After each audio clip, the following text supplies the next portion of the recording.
Nako, todo handa na rin ang Aldab Nation mula pa sa iba't ibang chapters para sa screening ng pelikula ni Alden Richards at ni Maine Mendoza. Ako pala yon na Imagine You and Me this Wednesday. Yan ang chika ni Katatibayan. Excited at hindi na makapaghintay ang Aldab Nation sa nalalapit na showing ng inaasahang kilig movie of the year na Imagine You and Me. Kaya ang fans mula sa iba't ibang chapter, todo rin ang paghahanda upang ipadama kina Maine Mendoza at Alden Richards ang kanilang suporta. May mga nagpagawa na ng mugs, t-shirts, tarpaulin and banners. Priceless din para sa fans ang magazine collection na may pirma pa ng Aldab. Ang nakakakilig na tagpo ng Yaya Dab at Alden sa kalisere ng Itbulaga.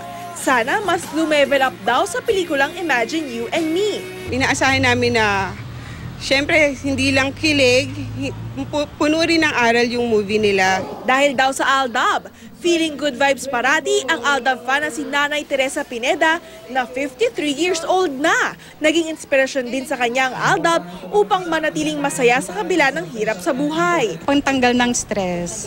Yung everyday ba na usually, di ba, minsan may marami kang problema. Pero ngayon pagka nanonood ka, parang ang saya-saya mo lang. Kahilingan ng fans ng Aldab, sana manatiling mapagkumbaba ang kanilang mga idolo sa kabila ng tagumpay na nakakamit nila. At sana raw patuloy na makapaghatid ng saya at inspirasyon pa sa mga kabataan. Yung aral na binibigay nila sa tulad ko as estudyante, yung paggalang sa nakakatanda, yung wag madaliin yung mga bagay-bagay, tapos yung priorities nandun pa din.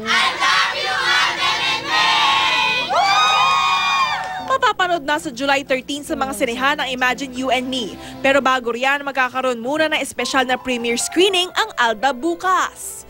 Katatibayan, updated sa showbiz happenings.